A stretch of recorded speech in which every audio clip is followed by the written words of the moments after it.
currency isn't money. Currency is the value proposition upon which you make decisions. John and I have been in places in the world where the dollar has no significance. Yep. But a carton of cigarettes is gold, right? Exactly. You know? And gold only matters in places where beauty is appreciated, right? So what's the currency? And we all have this currency. And you need to do some deep dive and understand what your currency is. If you and I are fighting and I'm remembering and you're learning, I'm going to win. Because remembering is faster than learning. And it's like real. I'm like, no, it's a metaphor. Like you're still going to learn. Like, for me, curiosity is a catalyst.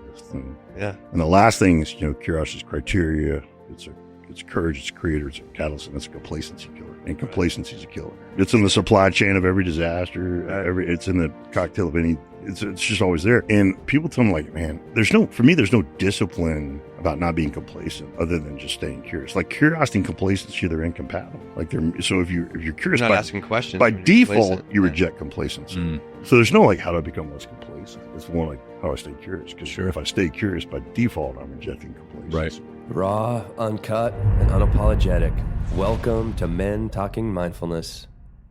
All right, everyone, welcome back to Men Talking Mindfulness. We're actually recording here in studio here in Dallas. We're in Dallas, Texas, and I'm here in Purposeful Productions. So thank you for this, Austin, for this Plano. If we want to run the alliteration, Plano. Purposeful Productions. Purposeful Productions in Plano, Frisco, We're actually in Plano. We're in Plano. Oh, I don't even. Okay, sorry, my God. Don't let the northerner fuck it all up. You get sideways with people pretty quick. Okay, I mean, don't get. It's like saying, "Hey, are you from Brooklyn? No, I'm from the Bronx," and just lump them together. Okay, all right, you're true, very true. It's maybe not that. That's a pretty. I don't know where the hell I am. It may not be that. I'm on the show. John's waiting to do our intro. Oh, it's awesome. So in spirit, it's that intense, but not. I told you this was going to be a less formal intro, man. I love it. So like normally we read our stuff, but hey, we're here with Clint Bruce. Clint, welcome, brother. Hey, thanks, man. Good to be here. Good to be with y'all. Clint, a fellow former Frogman. He also played in the NFL for a brief stint. He went to the Naval Academy. Yeah.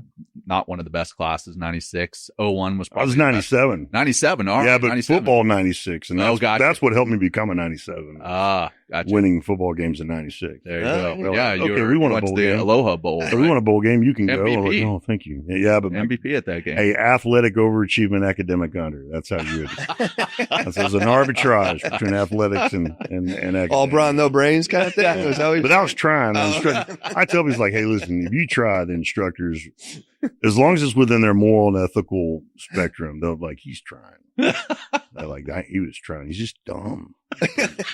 Hardly. Great. We'll carry you in this conversation. We got you. We'll carry you in this conversation. Right. So anyway, after transitioning from active duty, Clint, you founded multiple businesses, nonprofits. They're all rooted in leadership, service, and purpose. And you speak widely on community, vulnerability, and living with intention. And that's a lot of what we're going to cover today. Good. So we're super excited to get in this conversation. Before we do that, Will, over to you, brother. Not much to Men Talking Mindfulness for what we're doing. Check it out. Like we have, lots of stuff coming up, but I just want to get in this conversation with Clint. It's great to have you here. Thank you so much. Man. I mean, we've done quite a bit of research on you, so we're really excited to dive in to see. I know it was terrifying uncovering. Like, hopefully you didn't run my FICO, like my credit. It's like, wow. Do you know your FICO is that? I'm like, yeah, I know. Well, let's ground ourselves. If you steal my ID, you're going to lose your house. You want to talk about ID? Well, we ground our show with doing one breath grounding practice just to kind of chill out a little bit. But we'll just do that one breath now. So maybe close your eyes or just kind of soften a little bit. We'll just start a nice little exhale out your mouth. Let it go. Feel yourself kind of grounding deeper into your seat. And let's take a big inhale through your nose. Bigger breath. A little bit bigger. And let's hold it for 3, 2, and 1. And exhale, let it go out. And even our production guy, it's a little prayer for us. I know. Which was like, we're definitely in the South. And he was killing it on a little prayer. I felt that like the Lord coming in for our podcast today. That's a prayer you'll let the mashed potatoes get cool with. Like most time you're like, finish up, mashed potatoes getting cool. You're like, I'll do some cool mashed potatoes, man. That's a prayer right there. Exactly. Austin's throwing heat. Exactly. All right, man. So Clint, man, like I said in the intro there, played football at Navy, played a little bit of football with the Saints and the Ravens. I didn't actually talk about the teams. And then clearly you were in the SEAL teams. Yeah. and you've done the entrepreneurial work, right? Yeah. So for guys listening right now, something Will and I have started doing is we want to ask the big picture question right off the bat, because some people, hey, they've got 2 minutes and they listen just to an intro. Yeah. So what do you hope people walk away from this interview with? That's all. Yeah, man, my passion is helping people define their high ground and then get to it and stay there, you know? Yeah. You define it, get to it. And then what a lot of people don't think about is, hey, man, how do I hold the high ground once I get there? And so that's what I love doing. I love helping guys, find the high ground, post-service, post-athletic careers, get there and hold it. And sometimes you got to really recalibrate what they think the high ground is. Yeah. Right. Oh, for sure. So I love doing that professionally and philanthropically. I feel really blessed to have been able to do that for quite a few years here. So yeah, you have a high ground. You can get to it. It may not be what you thought it was. Often it isn't, but once you find it, get there and hold it. And, yeah, that's right. And everybody has the potential to do that for sure. And that for those who are listening who may not be familiar with what you mean by the high ground, what is the preamble. Yeah. So I'm sure you get this. I get this all the time. You know, one of the questions I get asked all the time, especially when I'm speaking to groups or teams or whatever, especially in a room full of men, if it's like a football team or something, they go, hey, what's your favorite gun? And it's a natural question. Like, there's nothing wrong with it. It's probably what I'd ask me too. But it's not the question I want to answer. So I always pivot off of that. Go, hey, you're asking what my favorite gun is or what my favorite weapon is. Mm-hmm. And the younger they are and the more male they are, the faster they'll go with the same thing. But the older they are, the more diverse the crowd is. They kind of nod their head knowingly, even if they don't know what the answer is. And I'll always lean in and go, hey, listen, a gun is a tool. A weapon is what I use to win. So my favorite weapon is a map. Because once I have a map, I have everything. I know where the bad guy will be, know what to come in, what to bring, what to leave, how to get home. And if we have a map, the worst we'll ever be is wrong, but we won't be lost. And wrong and lost are different, right? Like, you know, and I've been both. I've been wrong and I've been lost, and I hate them both. But I will take wrong over lost any day, because if you're wrong, it's just a matter of realizing it. Remembering where you said you wanted to go, availing yourself to the wisdom of those who are there now, who have been where you want to go, and the camaraderie of those who want to get there as badly as you do. And then you just got to do the work, right? But being lost is terrifying. Like, any move could be wrong. It's paralytic. And kind of when I describe my life biographically, to kind of get to your answer, is I describe my life and everybody has their own version of this. This is just, I'm a visual guy. I describe my life biographically as I've lived on the ball field, the battlefield, the boardroom, and the breakfast table.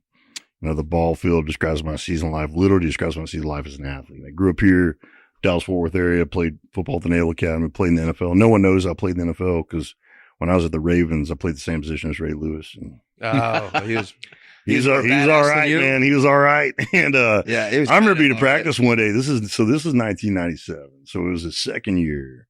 And he hadn't become Ray yet, but we all knew he's like one of the greatest of all time. He's phenomenal. Without question. Yeah. And he's very cerebral. He's very deep. He's very passionate. Like I tell people, like, hey, that Ray you see with the finest, like, that's him. There's no pretense there. That's just who he is.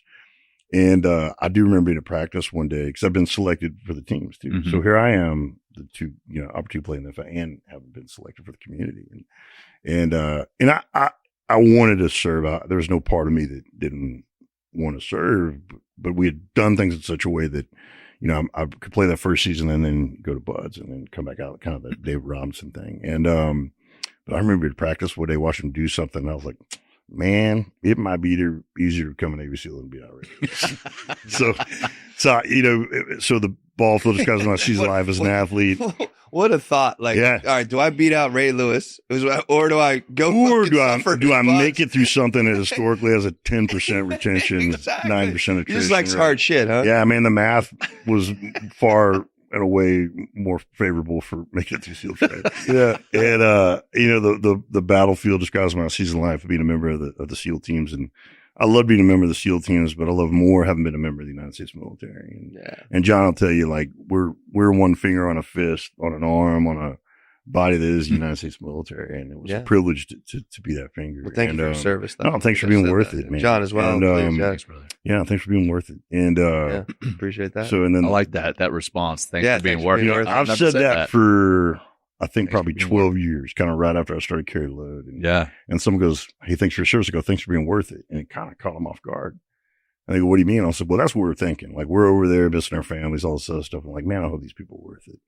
And then you come home and you meet someone that's doing more than they have to for people they don't know. And you're like, okay, they were worth it. So it's like, there's like a reconciliation for us when you're like, okay, they were worth it. Right. And so, and the challenge is that he continue to be worth it. And my job is to continue to be worth it because there's some strapping young lad on the side of the mountain protecting my freedom now. So sure. I mean, it's like Tom Hanks. It's yeah.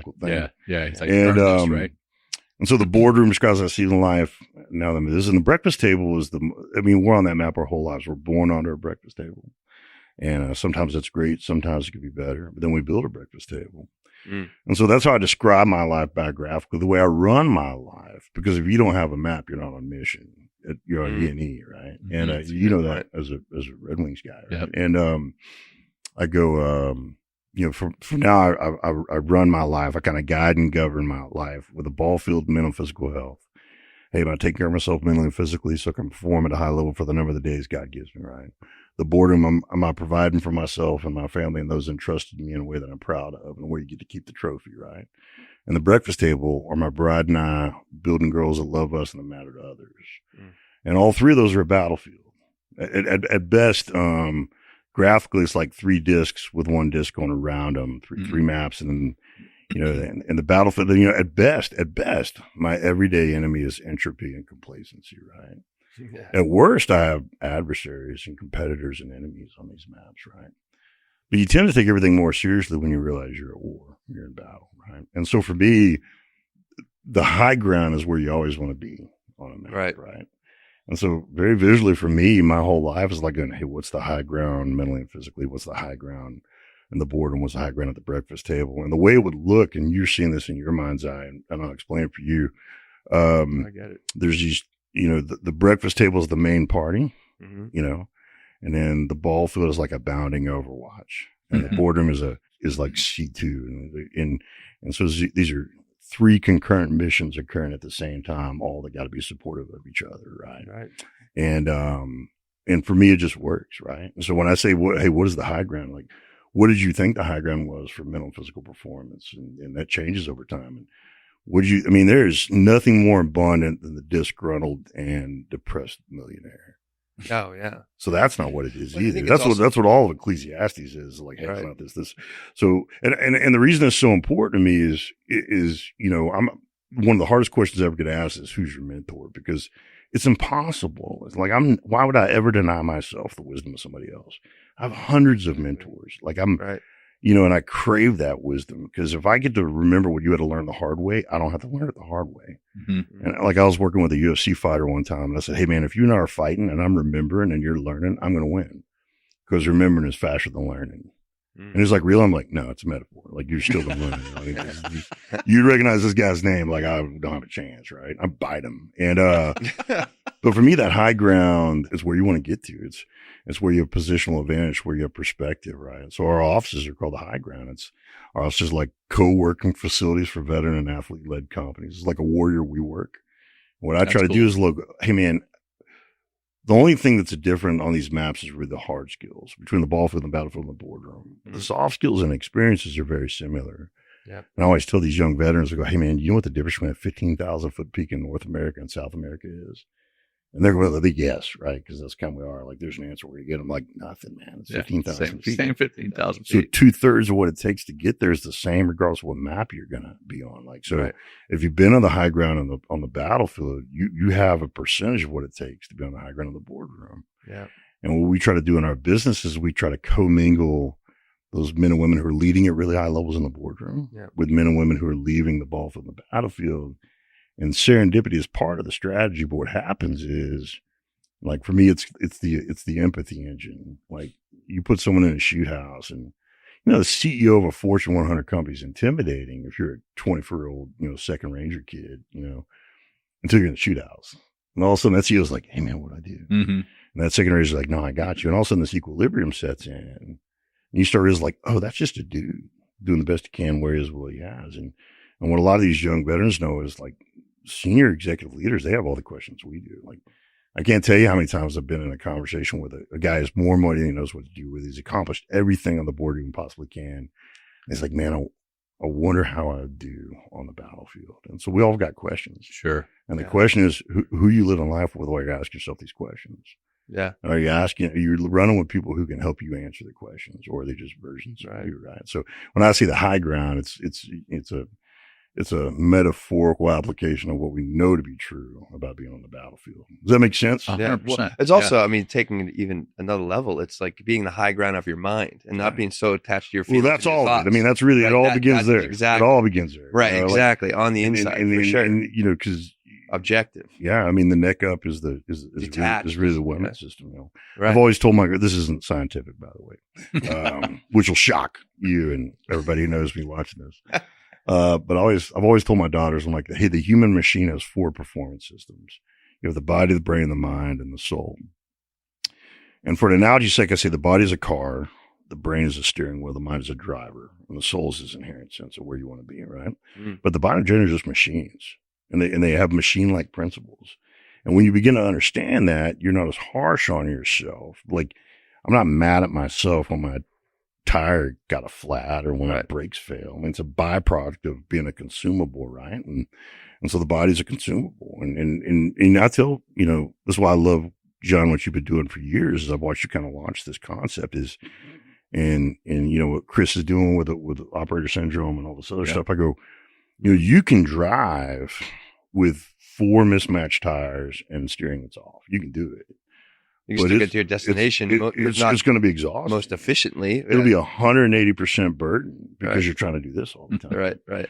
And what mindfulness allows you to do is step back and figure out what's going on with the wheels and the car and the steering. Yeah. And, you know, the mind can impose its will on the body and the brain for a little while, but it's unsustainable. Mm-hmm. So the trick is work all 3. You know, work the body, the brain, and the mind. Right. And so defining that and understanding, you know, what the high ground is and sensitizing that to really what your world is. Like if I had all the money in the world and didn't have a relationship with my daughters, it would be worthless, right? Right. And I say this. Well, you're not even in the high ground. No. You know, you're not seeing the big picture. 100%. And you know, I say this to a lot of people. Like I say, currency isn't money. Currency is the value proposition upon which you make decisions. So, John, I've been in places in the world where the dollar has no significance, but a carton of cigarettes is gold, right? Exactly. You know, and gold only matters in places where beauty is appreciated, right? So, what's the currency? And we all have this currency, and you need to do some deep dive and understand what your currency is. And I think that's the way I see it is the most lonely and lost I've ever felt, bar none, is really the first 3 to 5 years when I left the battlefield and I came to the boardroom. Mm-hmm. Well, that's identity. It's identity. Well, I mean, there's simplicity, right? It's simple, but it's not easy, right? But there's no mystery where the high ground is on the ball field on the battlefield. Like you know where it is. Like hey, I want to play in the Super Bowl. Like and not only that is there total clarity on what the X on the map is, but there's an infrastructure and an ecosystem that's designed to get you as high and as far as you're willing and able to go on the ball field and the battlefield. And the boardroom. But you have to assemble that. You have to build that, right? And the X on the map, man, profit is not purpose. It isn't. And you can spin it however much you want to. Profit in and of itself, that's like bullets. Bullets have no purpose. They're of no value unless they're used, right? Mm-hmm. But I tell them, I say, don't be apologetic about being successful because your profit funds and facilitates and resources your purpose, right? Yeah. And I've worked with executives that they're like, hey, man, I can't make another $1 million. I'm like, sucks to be you. I can't make my first one, right? Yeah. But the point of it is like $1 million is always going to fail you if it's just sitting in the bank like Scrooge McDuck. Mm-hmm. You know, like if we got an army full of every weapon in every round, but we don't go outside the wire, we fail. Yeah. Right.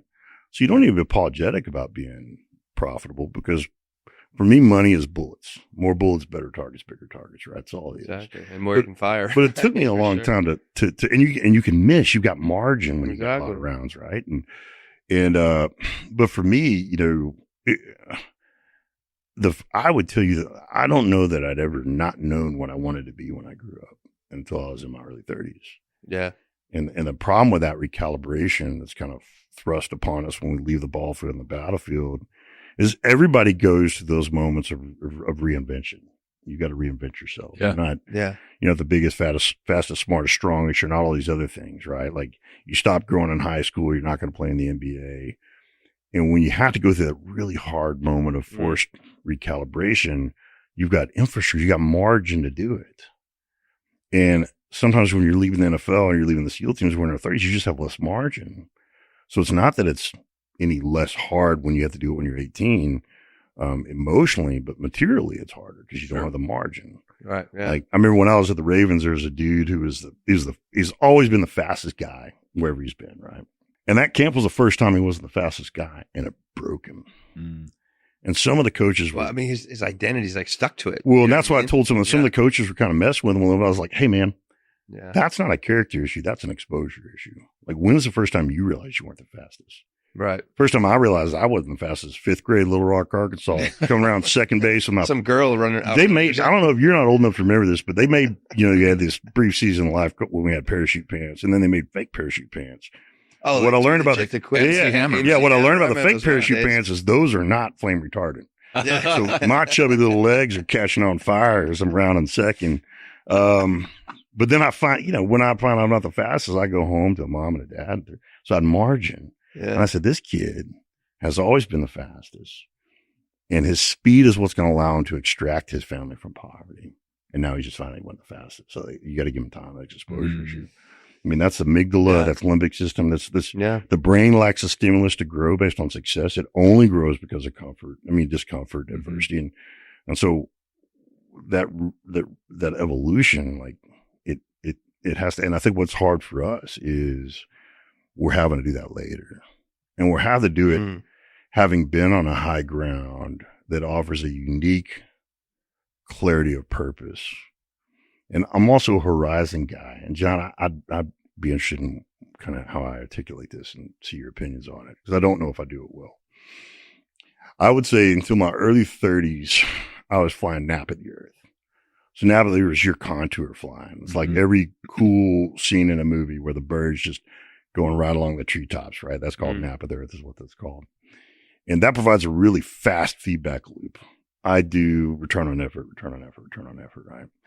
And all of a sudden, the boardroom, I'd never been in an environment that I had to wait more than a month to figure out if what I did worked.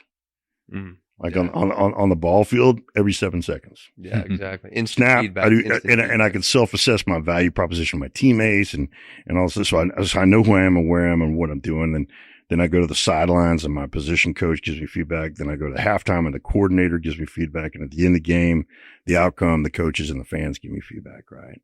In our world, you get feedback really quickly. 10 go out, 10 come back. And I mean, there's not a far horizon on effort, right? But all of a sudden I went to the boardroom, and there's a scene I kind of point to, in Finding Nemo.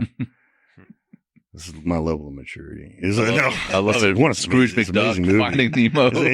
And I tell people, like, hey, those Inside Out movies are stunningly accurate. Dude, they're so good. I love that movie. There's a scene in Finding Nemo where he swims off the coral reef.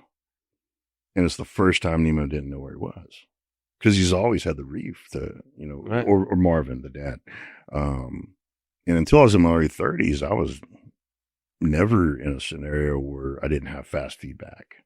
And I'm surrounded by people who know as much or more about the map that I'm on that I do. And all of a sudden, it's like you fly into a fog bank, and I had no instrument panel to understand where I was. Well, you're looking for a new map. You know what I mean? It's like, and so you got to build it. And what I think is so great about this podcast and these other efforts is we've had enough friends that have gotten out and survived their own mistakes that now you're kind of getting a gouge a little bit. Oh, sure. And you still got to go through it. Like, I can tell you everything that's going to happen in Hell Week, and with no surprises, it's still going to suck. Yeah. And you still might not make, and you can make an argument that's worse because you know it's coming. Yeah. Right? Yeah. And so, there's no real hack, but familiarity is always helpful. Right. And so, when guys get out, I always tell them, like, hey man, the best way to look at your first 3 to 5 years after you get out is like an IA. It's like a TDY. You're chopping to another command. You're trying to figure out, but hold it loosely because they rightly hold you loosely, right? But yeah, man, that first 3 to 5 years was hard, and I probably made it harder by not wanting to ask for help or not. Right. My dad died when I was young, and my job is to protect and provide ever since then, you're not used to asking for help, and and those mentors aren't so overtly, like when you check in a platoon, you got a senior enlisted, and there's just no reason to pretend like what they are. Yeah. Like they're so obviously so much more capable than you, and so much more experience. And in our world, like, you're shamed for not asking questions. People say, "Hey, do the special operations community have a permissive environment when it comes to curiosity?" I'm like, we have an expectant. Yeah. Like if I brief you on something and you're not asking questions, and you're a new guy, I'm coming for you after the brief. I'm like, oh, you don't have any questions. Yeah. You've never done this before, but you're the best in the world. Like, you have no questions, right? Beginner's mindset. Because if you're not asking questions, you're telling me one to two things: you don't care, or you're already great at it. Right. Those are the only two realities. If you're not asking me questions, you don't care, or you're already perfect. There's no room to learn in those cases. I'll throw in you're insecure. Yeah. That's the reason. Yeah, like, right. When I have this keynote I give called Pursuing Elite, and what I say is like, hey man, these are my observations on the ball field, the battlefield, and the boardroom. Yeah. About people that just consistently produce elite outcomes, right? And we're going to ask you about that. Yeah. I know you have your 4 pillars, which are really the 4 maps, and exactly. ball, and then purposeful, passionate, protective, provider, and so for me, it's curiosity it's what you said. Like I esteem curiosity greatly. Well, curiosity keeps you in the high ground too. You know what I mean? Because you're like, you're looking, you're nervous. Curiosity is a declaration. When I talk about pursuing elite, what I say is the difference between being excellent lead is, are you done or you're not done yet? Mm. Excellence is real. Excellence is quantifiable. I mean, like, people ask me all the time, what's the difference between being excellent and being elite? Is it talent? I'm like, no. Like, there's nothing more abundant than unrealized potential and unfulfilled talent. And I'm not marginalizing talent. Talent's real. Like, there's no reason to not talk about it. And talent will get you there, but it won't keep you there. Right. Buds is built to be a talent breaker. Right. Yeah. And a lot of times the guys that don't make it through are the guys that are so supremely talented they've never been tested before. Yeah. Right. Oh, like, my advantage so many is talented. Oh yeah. Like, my gift is not being gifted. Yeah. Because I've never walked in thinking it wasn't going to be hard. I remember when our Bud's plaque says too dumb to quit. Oh, 100%. Wow. Yeah. That's like, the church is like, sir, if you're going to be dumb, be tough. I'm like, I'm your man. 2.085 at the Naval Academy, man. I'm your guy, right? And but it's always been hard. So when it's hard, I'm not shocked, right? And again, it's not a character issue. Like, when you talk to guys who quit during Hell Week, it's really kind of fascinating. And the guys that are extraordinarily talented, physically gifted, when they quit and they talk about it, they almost talk about it like it's an out of body experience. Mm-hmm. Like they're in the third person watching themselves quit and they're not able to stop it. Well, that's the same thing I felt rounding second base as a chubby 5th grader, right? It's like you go into this fight or flight. It's like the inverse of flow. You're in this third party state, powerless to stop it, because the monkey brain's taken over. Like, you're not driving anymore. Monkey brain thinks you're going to die. It's running the ship now, right? And so, that's why we let a lot of listed guys come back through. If you're talented and this is the first hardest thing, we're going to find a way to keep you back in the community. I jokingly call it's a little bit of an origin story in some ways. I call myself the achieving average. Yeah. Well, that's part of the flow. You said it's like average. It's like good, bad, average. So so the outcomes, you're bad, average, good, excellent, elite. Right. Exactly. And so the difference between being excellent is either you're done or you're not done yet, because excellence is real. It's quantifiable. Right. And for me, the elite is what happens once you get to the X. And there's people get to the X and they hug and they high five and they celebrate and they're done. So the X is in our vernacular, the X is the target. Yeah. Right. Yeah. The goal. Right. So, that means you're done. Hitting a threshold when you started your first company, like, in theory, you're done. And what I tell you, what I say is the people who are leader, people get there. And if anything, you got to encourage them to rest, recover, and revel, right? Because you can be a lead if you stay restless when your competition rests. When you reload, when others relax, that's when you become a lead, right? Talent doesn't have much to do with it. Like I say, I call myself I'm a little bit of an achieving average. It's a little bit of a play on words. When I say I'm an achieving average, it doesn't, I'm not I managed to do some pretty neat things, but I'm not a very gifted person. I say, when I say I'm an achieving average, what I mean is, if you were to aggregate all my gifts and abilities, you'd find me to be a high C or a low B in just about everything except for looks. I'm a good looking guy. Like, A+. It is what it is, man. Like, I know. I was intimidated when I first saw it. It happens all the time. It happens all the time. Like, he's really going to. I walked out of the house this morning and I caught a glimpse of myself in the mirror and I turned to look at my bride of almost 30 years and I said, babe, I can turn it down, but I can't turn it off. And you're a lucky woman. She laughed. She was pretty hurtful. And, so like in the origin story of the achieving average is like, I was so invisible as a football player. Like this is how bad I was as a football player. I love football way sooner than football loved me. And so I remember I was in 8th grade, Brandenburg Middle School, and I was the 5th string fullback, which wouldn't have been a big deal, but there were 3 other fullbacks. And even that wouldn't have been a big deal. And I remember my dad said, son, I'm not disappointed you're the 5th string fullback. I'm disappointed they wrote it in the program. I'm like, what? It isn't program 1, 2, 3, blank 5. I was like, God. And what happened to number 4? There was no number 4. In the blank spot. Like this is not even a wait for someone to sign up. Jonathan McCurdy from guard to 4-string fullback, right? And I was like, man. And so the only way I could, be visible to coaches, I'd pick up all the pads after practice, right? And I'd try to take them in. And I remember one practice, I was picking up the pads and I was got to the back door and I was knocking on the door. No one answered the door. I was like, oh, they're just messing with me. Then I turned to look and coaches were leaving, like they were in their cars leaving for the day. I was like, oh, so I remember I dove in front of my coach's cars and he hit me. I was in pads, so it was fine. And, he gets out, he goes, hey, why are you just like one of my football players? I'm like, I am one of your football players. I was trying to take the pads in. So he came and he let me in and I'm bringing in the pads. He's like, you know what, son, when you're in 8th grade, you can be on this football team. I'm like, I'm in 8th grade. I've been on this football team for 2 years. Right. So I had to decide. I was like, okay, well, why am I playing football? Right. But this is where my friends were. It's where I was learning about myself. I wanted to be a part of something bigger than myself. So I remember I went out and I still have the piece of paper. I wrote down and I called it the achievement equation.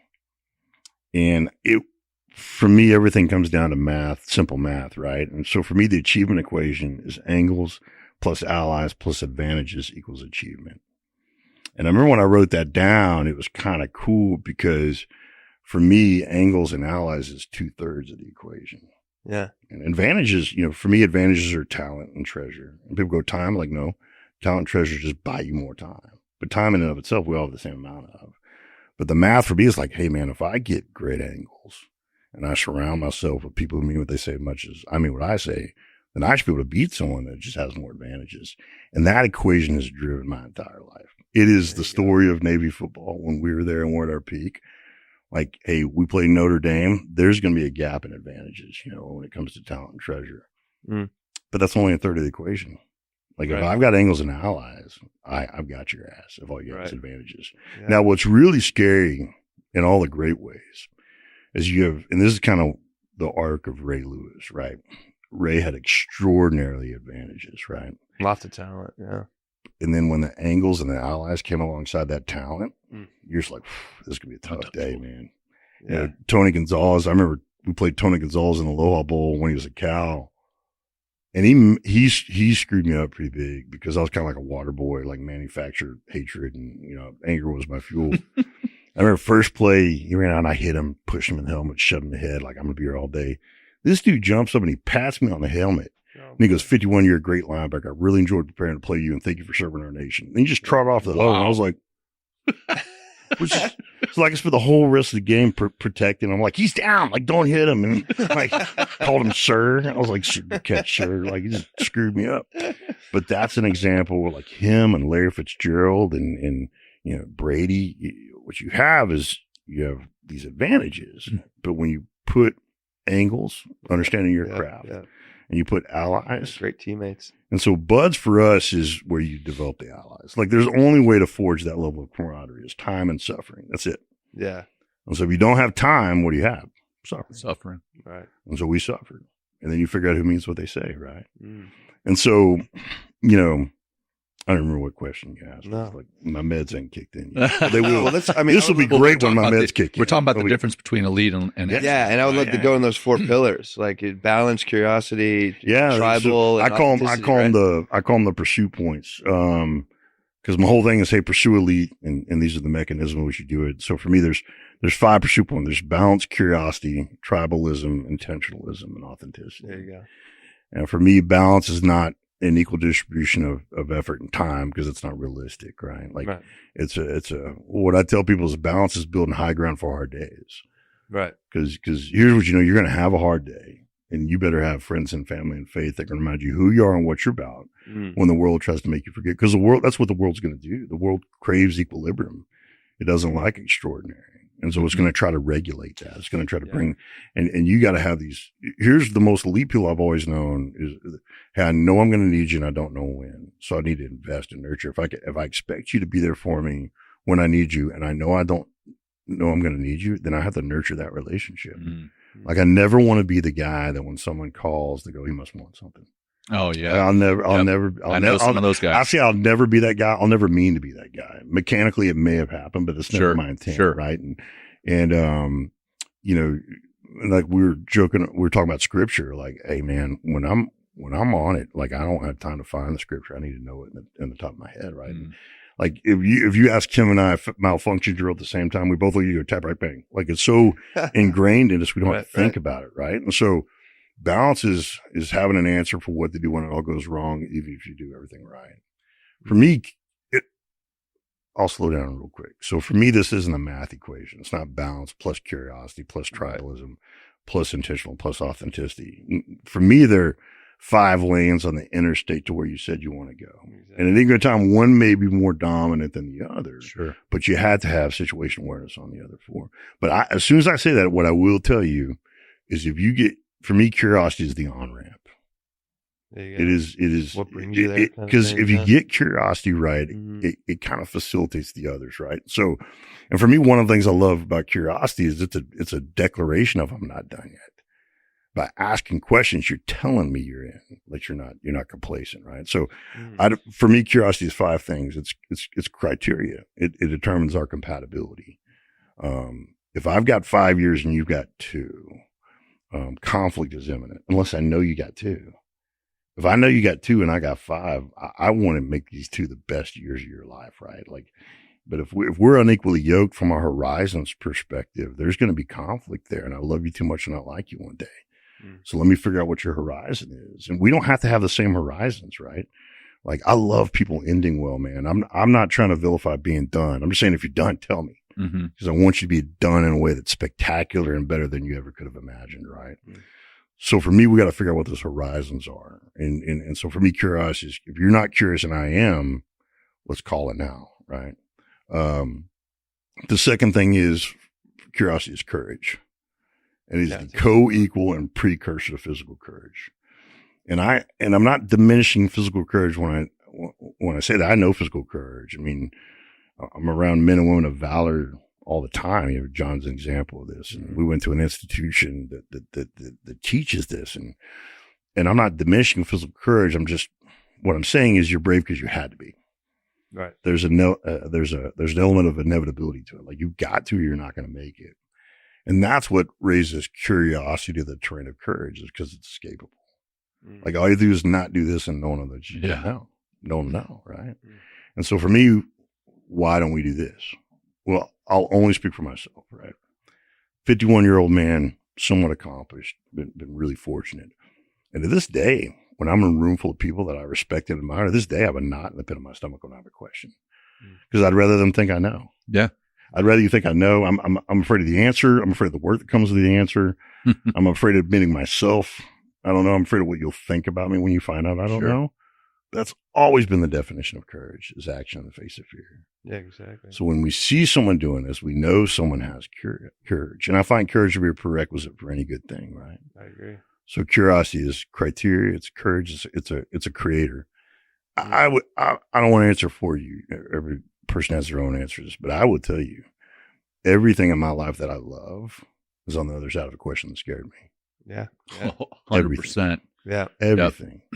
Hey, I wonder if I can. I wonder if she will. Like everything, right? Curiosity creates careers and relationships and experiences that we wouldn't trade anything for, right? Right. So curiosity is criteria, it's courage, it's creator, it's a catalyst.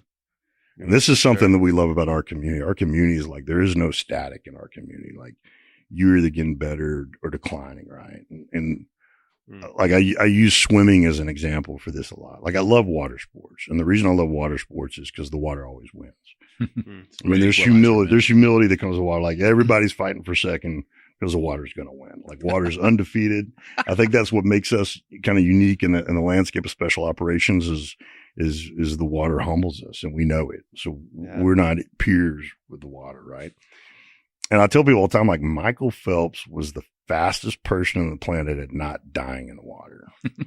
Yeah. He doesn't die in the water fast, right? Because he knows the water's rules. You don't follow the water's rules, you're going to die. And Phelps's career is fascinating. If you look at some interviews for his last Olympics, he says something that's pretty remarkable. He says, "This is the first Olympics I trained for." You're like, what? Now, of course, he trained. He's not saying he trained.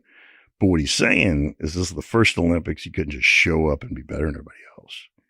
And so he started training with this kind of righteous fear, this urgency that righteous fear gives us. And because he did, he produced an Olympics we still talk about it, right? Yeah. And I tell people all the time, like, I have very few regrets. I don't think I do anything different, but I would do almost everything differently. I do nothing different, but I do almost everything differently. And if I could go back and tell the 24-year-old Clint anything, I'd say, hey, ask more questions than you want to, listen longer than you think you have to. Yeah, right. That's what I would tell me to do. Yeah, for sure. And I think I'd be here today, but thinner, more hair, less scars, right? But I'd still be here, right? And so for me, curiosity is a catalyst. And the last thing is, curiosity is criteria. It's courage, it's a creator, it's a catalyst, and it's a complacency killer. And complacency is a killer. Like it's, well, that's how you stay average. It's in the supply chain of every disaster. It's in the cocktail of any, it's just always there. And people tell me, like, man, for me, there's no discipline about not being complacent other than just staying curious. Like curiosity and complacency, they're incompatible. Like so if you're curious, you're not asking questions by default, you reject complacency. So there's no like, how do I become less complacent? It's more like, how do I stay curious? Because if I stay curious by default, I'm rejecting complacency. Right. And when we choose curiosity, a few things happen. One, we get better. Like this is what our senior listed are remarkable, man.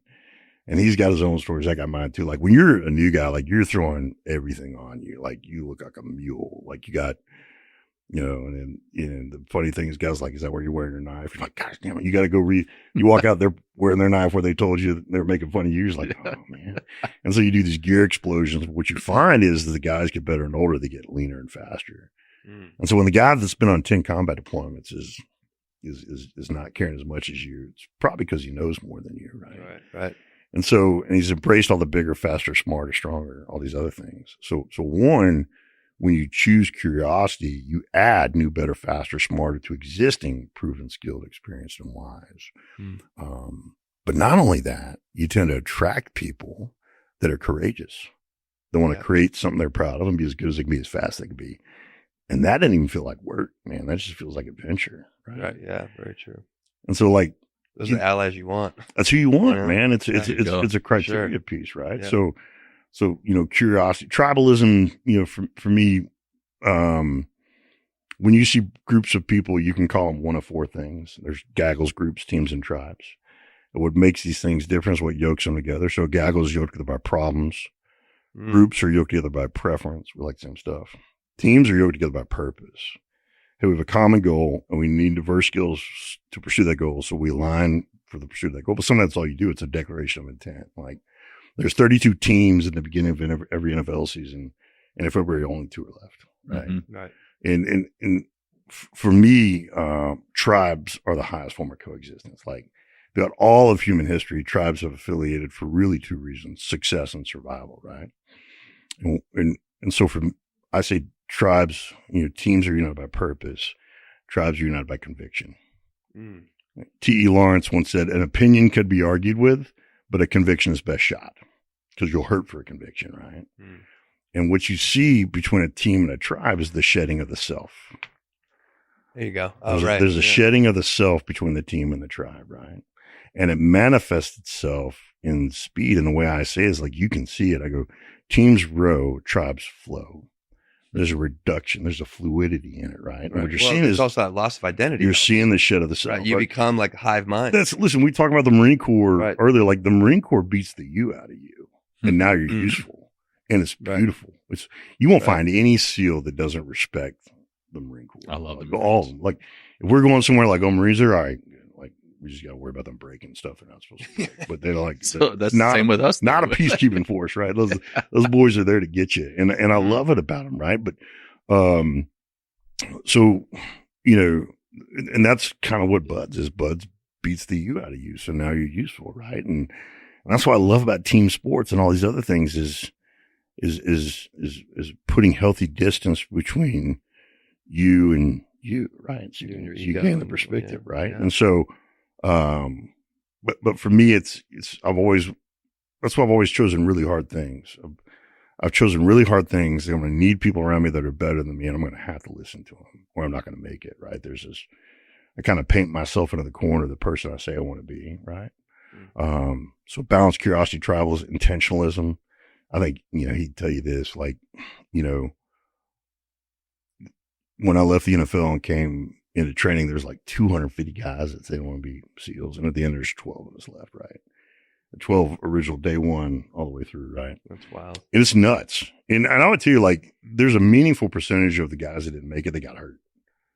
That sucks for them too. Oh yeah, you know what I mean? It's they put all that time. It's awful, man. You tear your shoulder. The body's got to vote, man. Yeah, it really does. True. Rock Portage has claimed a lot of good team guys. Right? Tell that story about Rock Portage. Yeah.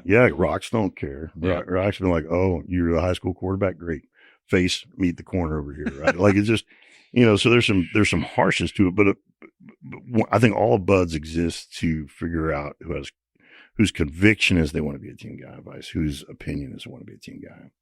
Right. And it's not that clear. It's not all black. There's dudes that could have made it through training and they just don't want to do what team guys do.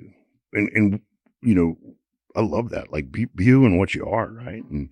And probably the most talented guy in our class quit during cake week, and he was going to be honor man, and he just quit. Honor man is like the top grad, the best grad. I mean, I've never seen Buds be. And he quit. Yeah, because he's like, I know what we do as a community, and I don't know if I can do that, and I don't want to be a liability.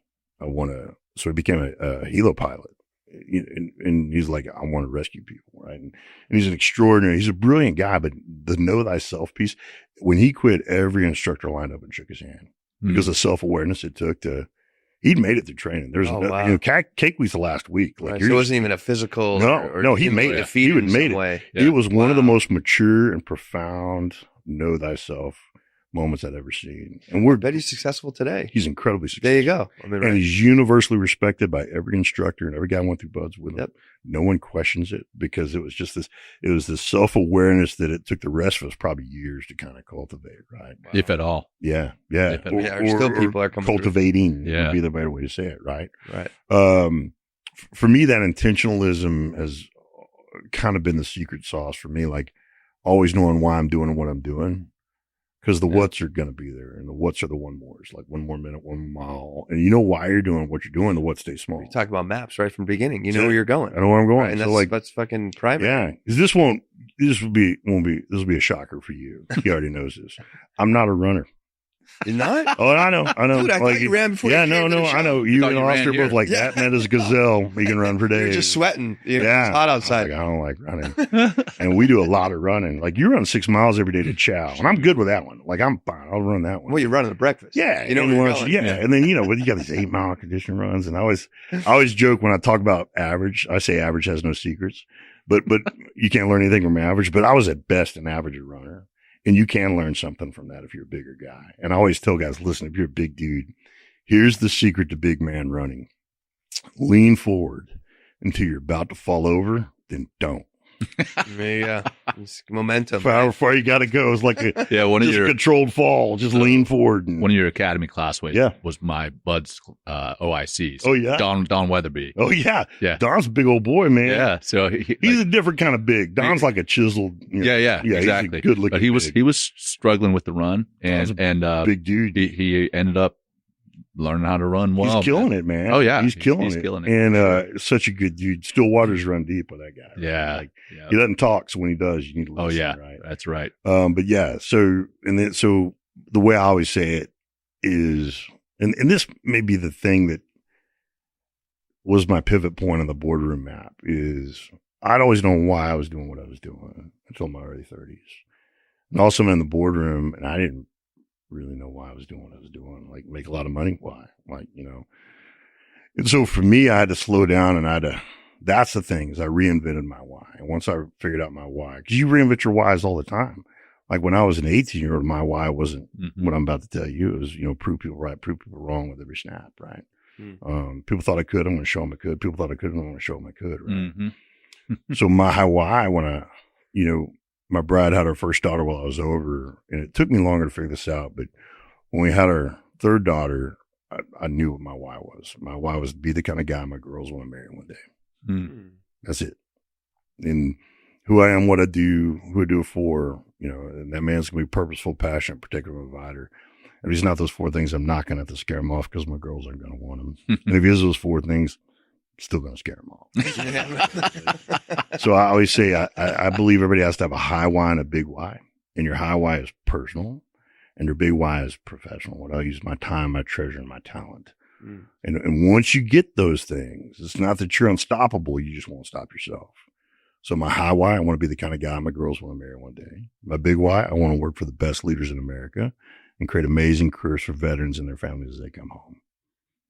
And so commander's intent is what we call it. It's like commander's intent is that cardinal north that you reconcile all future decisions against, right? And once I figured that out, I was like, oh, got it. And then all of a sudden the boardroom took its right place in my world. And what I tell guys is the boardroom is just a gear locker. It's a place you use to build, guard, and grow the breakfast table. And once it becomes functional to you, like he and I like SIGs because they issued us SIGs. That's the pistol. But you give him a Glock, he can run a Glock. He can run HK. Like, doesn't matter. I actually love the HK, man. Yeah, they're great. They're great. But I'm not, you and I know a bunch of guys are on a pretty significant raid. And if you went to those guys like, hey, man, you can go to this raid, but you can't carry a SIG. I don't know a single one of them like, well, I'm not going. All right. If I can't carry it, like, you give me a slingshot, give me black powder, I'm going on that thing. Usain Bolt's not fast because he's wearing Nike. He's fast. He can beat me in Crocs, right? But all of a sudden we get out and we look at these brands that we go to work for as our identity, and they're not. And the analogy I use is I go, hey, listen, industry is terrain. Companies are weapon systems and platforms. Leaders are teammates. Finance is jungle. Commercial real estate is desert. Like it's just a terrain. So choose your terrain, choose your weapon system, choose your teammates, and go. Right. Because the end state is the breakfast table. And like I said, like for me, it took me longer than it should have to kind of recapture that clarity I had on the ball field and the battlefield. But once I did, on the boardroom, I became the version of myself I like the most, right? And for me is, everything I do is, hey, is that the kind of guy I want my girls to come home with one day? Yes or no's come quick. Because all of life's about making decisions. Well, it's also, they're obviously so close to you. You love them so much. It's a great way to continually measure how you're moving through life. Yeah. And I extend that orbit beyond that. If I care about you, like I want to always say, if my girls come with a man like me, I better be okay with it because that's what I showed them. And so for me, like, I knew what kind of teammate I wanted to be on the battlefield. I knew what kind of teammate I wanted to be on the ball field. And okay, now I know what teammate I want to be at the breakfast table. And I tell people, like, so I say, hey, my mission is to win the war on veteran suicide with the power of daily wins and a good day's work. And I define daily wins as add value to the kind of person you want to be around and learn from, well, that you already know how to do as you lead a battlefield and come to the boardroom. And a good day's work is provide for yourself and those you love by adding value to the kind of business leader you want to be around and learn from with what you already know how to do as you leave the battlefield and come to the boardroom so you can be at the breakfast table you said you'd be or you want to be when that season of life hits you. Yeah. And once you're there, you're like, oh, all right. The team guys are like, I want to go into mortgage. I'm like, really? Like, yeah, mortgages. I'm like, what? Okay. Why? I'm going to introduce a dude named Freeman Sawyer. Freeman Sawyer called me one time. I was like, hey, man, I just brought 400 acres in East Texas in cash, and I want to make the most adaptive hunting facility in America. What do you do? I do a mortgage. I'm like, oh, mortgage sounds cooler to me now. I'm like, hold on, I'm not going to. Yeah. And we weren't cool because we carried SIGs. We like, so for me, when you hold the boardroom, not loosely, but you recognize it as, like, I play football. It didn't matter what helmet I had. Rydell, shoe, like, I don't care. Like, I love football, right? And that's the place we need to put the boardroom in. Boardrooms is, and you want to be great with whatever you're wearing. But man, once you look at it as a resource to build, guard, and grow the breakfast table, a lot of decisions become easier. Right. Well, you bring it back to humanity instead of just money. You know, and I think Well, that's people are going to care about perspective you when you're gone, right? Right. So like the high why, and I believe it as high why is who you are and what they say about you when you're gone. And your big why is why do you use your time, your treasure, and your talent the way you use your time, your treasure, and talent. And if you have those answers, life is not easy, but it is simple. Right. Well, I mean, yeah, again, you have another X on the map. You know, you're Yeah. going. You know, it's and this is what I love so much about John, what you've been doing, and Will as well. Like that fifth pursuit point is authenticity. Right. Yeah.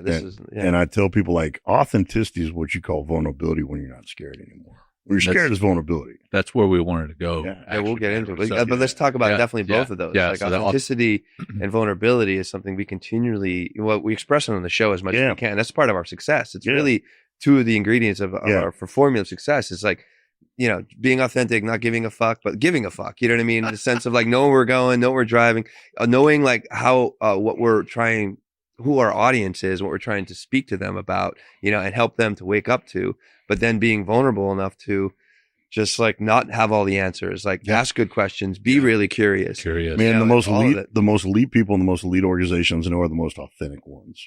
Yeah. And there's a moral reason why, and we could dive into that, but there's also a tactical reason why. Yep. And I don't care why you're doing the right thing. I want you to do the right thing because it's the right thing. But if you're doing the right thing because it's produces an early result, that's fine. Like I tell these guys, like, hey man, you're going to make good decisions when it comes to my daughters.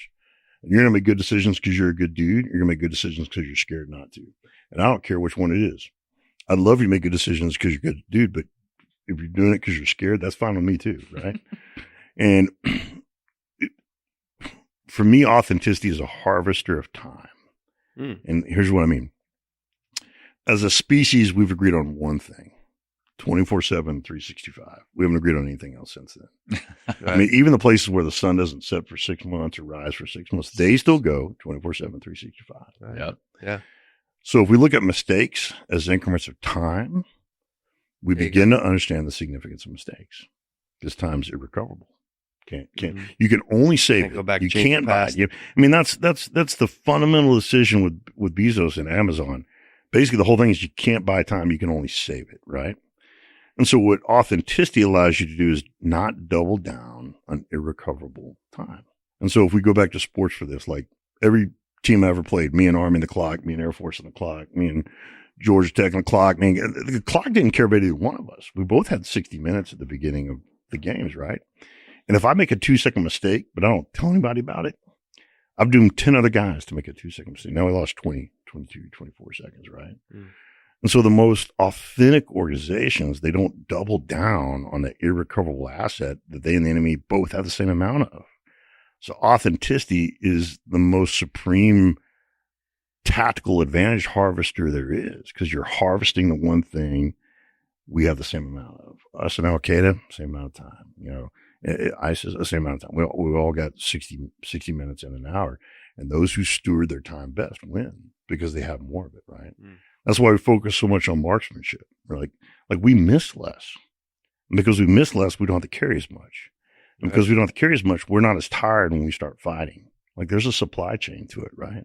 So for me, authenticity is the most tactically advantageous thing you can do. But that's not, for me, the moral advantage of authenticity is, I mean, you don't recover time. Like if I made a mistake and John was heading towards it and I stop him, I don't recover that time. But I do redeem it though. Yeah. Like what was maybe -8 is now maybe -6, -5. It may never be net positive, but I said this earlier, like shame is the shovel that Satan will use to bury you. Yeah. And authenticity slaps that shovel out of his hands. And redemption matters. Redemption is a big deal. And authenticity allows you to claw back time and pride and character from mistakes that we've made in the past. What does that look like in the boardroom then? Authenticity. You know what I mean? For me, ethics is a biological fact that you have to live with yourself for the rest of your life. And ethics determines how that feels, right? There you go. And so authenticity, on the boardroom, authenticity provides tremendous competitive advantage. There you go. Like if I'm faster from A to B, right? Because I watch everyone else is getting to A to B, it's gonna mechanically, it's gonna produce a faster, better, more enduring result. What I've found in business, and is, especially when you're dealing with really successful people, is they crave authenticity. You mean like in their talent, in their delivery, or just, like, so like, I don't know if there's a person in my company that says sorry more than I do. And if I make a mistake with one of my clients, they're never going to hear about it from anybody but me. I'm going to say like, hey, I screwed this up. Here's why I screwed this up. Here's how it's never going to happen again. And in the boardroom, people crave authenticity and trust. Right. And so the authenticity breeds trust. The more someone knows, like, hey, I know that dude's going to tell me stuff he doesn't want to tell me. And all I want to know is what's going on. Like, you know, some of the young guys we'd work with, like, if I can trust you, then you're just going to get more tasks. You're going to get more trust, right? You know, so for me, authenticity, I think authenticity is the advantage on all the maps, right? Because it harvests time. You steward time better, and time is the only thing that really ultimately matters. Is how do I use the time that I have? I can't control how many days I have. I have no authorship over that. I can influence. I can not do dumb shit, right? But I'm total control how I steward the days that I have. Right. And so for me, authenticity is a stewardship. What gives you the ability to reflect too, and then recalibrate, and then like get more. Well, if you want to be of value to others, you have to reflect. You want to inventory your mistakes. So like, hey, dude, like I'm proactive. You know, I surround myself with young guys all the time, and I go, hey, and I go, hey, I did that. Doesn't work. Right. Like I did that. So for me, it's a form of recovery in a way. Wonderful. You know, rescuing others from the hole I dug myself into out of. Right. Like I love that. Right. And I think it's our function. I think our function is I tell guys all the time, like, hey, I want you where I am now, 15 years faster. Right. I have this kind of theory called championing, because you put an ing on the end of anything and it's a verb, right? So for me, as I've been around championship organizations, I've been a part of them. There's kind of 4 qualities that championship organizations always have. Ones that are winning over and over again. And when I tell people, there's passion, talent, precision, and endurance. The higher up you go, the less passion and talent matter.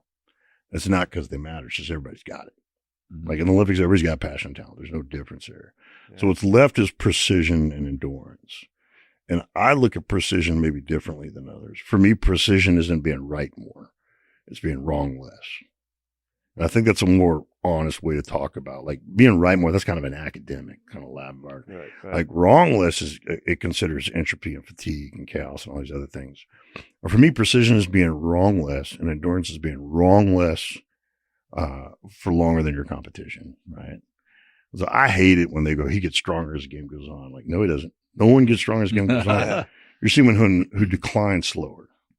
Like Usain Bolt gets fast slower than everybody else and gets slower than everybody else. And that's why he wins, right? And so for me, you know, precision. So how do you you just make new mistakes. Especially when you surround yourself with genius. Like in our community, we're surrounded by genius. Like all these guys are geniuses. And I go to the NFL, all those guys are geniuses. All of them are physical geniuses. More of them are intellectual geniuses than they know. When you look at the academic load of learning a playbook and triage and hiring to make a decision under pressure, I mean, the wiring for genius is there, especially with the complexity of some of these playbooks and stuff. So all these guys are geniuses. The worst thing you can do to genius is stifle its creativity, because genius innovates the game. Right. And genius is what evolves and innovates. And so if Barry Sanders is your running back, you have 2 plays. Barry run left, Barry run right. You just take notes. Like, oh, and you see Barry do something, like, oh, other people can do that. That's a new play. And then you see those like, oh, it's just Barry. Only Barry can do that, right? But Barry evolves the game, right? And so I think as leaders, we got to tell our people, like, hey, make new mistakes. So when you're telling people to make new mistakes, you're giving them permission to create and innovate and evolve. Yeah, take a risk. But you're also demanding that they're a pro. Because in order to make mistakes, well, you got to know everything about your old ones. Right. You're also leveraging trust. If you're going to make new mistakes, you have to inventory your old ones. You have to know them. Like, that's why the most important thing for us is that AR. Like, you get off that bird, man, and you're downloading stuff, but you're circling up, 3 downs, 2 ups. You're learning from the last one because you don't have time to learn out there. You can only learn here. Right. And the AAR is the after action report, after action review, debrief. Basically. It's a chance to build that living library. That allows me to remember what you had to learn the hard way. Right. And you rising tides raise all boats. Like, we get to create this collective reservoir of knowledge and I'll tap into it. And because I may not have the margin to make it like you did, right? But now I learned what you had to learn the hard way. I get to, one of the greatest gifts you can give me is the chance to remember what you had to learn the hard way if I'll listen.